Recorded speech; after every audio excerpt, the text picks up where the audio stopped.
What if the reason your life still feels heavy is because you're still trying to control everything yourself?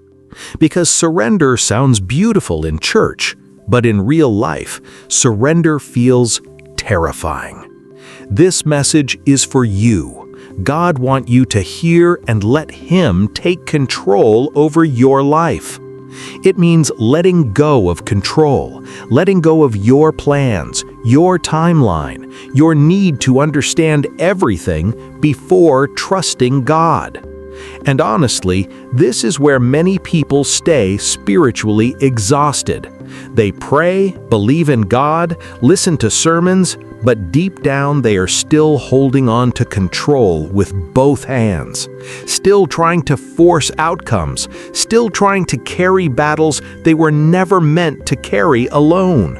And slowly, that pressure crushes them emotionally. The Bible says in Proverbs 3:5, "Trust in the Lord with all your heart and lean not on your own understanding." That verse sounds comforting until life forces you to actually live it. Because real surrender begins when you stop needing to understand everything before trusting God. And that moment changes everything.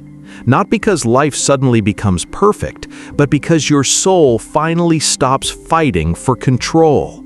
The fear begins to loosen, the anxiety begins to lose its grip, and for the first time in a long time, your spirit can breathe again. Before we go deeper, take a second to like this video, share it with someone carrying invisible pressure, and subscribe to the channel so you don't miss what's coming next. And in the comments, type this: "God, I surrender what I can't control." Because sometimes the breakthrough begins the moment you finally let go. Now, listen carefully. Today, we're going to talk about what really happens the moment you surrender to God. Not the religious version, the real version, the emotional version, the human version. Because surrender is not weakness. It's the moment you finally stop carrying a weight your soul was never built to hold. The first thing that changes the moment you truly surrender to God is your relationship with fear.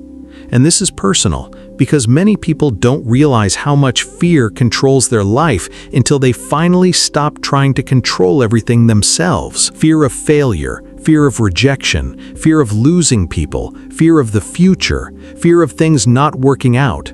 And because of that fear, people live emotionally exhausted, constantly overthinking, constantly worrying, constantly trying to predict every possible outcome before taking a step forward. And honestly, that kind of pressure slowly drains the life out of you. I've seen people smile in public while secretly carrying panic every single day inside their mind. They pray to God, but still stay awake at night trying to figure everything out alone, because deep down, they haven't surrendered. They've only asked God to help them control things better.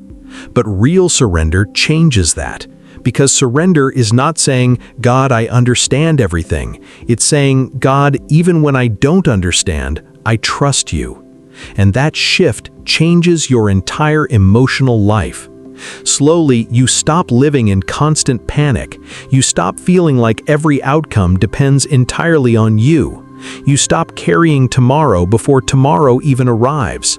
And for the first time in a long time, peace begins to enter places in your heart that anxiety used to control. Not because all your problems disappear overnight, but because surrender reminds you that God is already where your fear keeps trying to go. And honestly, this is where many people finally begin to heal emotionally. The moment they stop fighting for control and start trusting God deeply enough to let go. Because fear loses power when trust grows stronger. And maybe that's what God is trying to teach you right now. That peace does not come from controlling life perfectly. Real peace comes from finally surrendering your life to the one who already holds it in His hands. Another thing that changes the moment you surrender to God is the way you carry pressure. Because before surrender, many people live like everything depends entirely on them. Every decision feels heavy, every mistake feels terrifying, every delay feels like failure, and slowly, life becomes emotionally exhausting. You start feeling responsible for outcomes you were never meant to control. But surrender changes that mindset. Not because you stop caring, but because you finally realize you are not God. You cannot force every door open. You cannot control every person. You cannot predict every outcome. And honestly, trying to do that is what keeps many people emotionally drained. But let me ask you something honestly. How much of your stress is coming from trying to carry things God never asked you to carry? How many sleepless nights came from trying to solve everything in your own strength? How many times have you prayed for peace while still refusing to release control? Because surrender is not weakness, it's trust. It's finally admitting, God, I cannot carry this alone anymore. And strangely, that's where strength begins. Because the moment you stop trying to control everything, your soul finally has room to rest. And as we close this message, maybe this is what God is trying to teach you right now. Not to have all the answers, but to trust Him enough without them. Because sometimes the biggest change in your life begins the moment you stop fighting for control and finally surrender.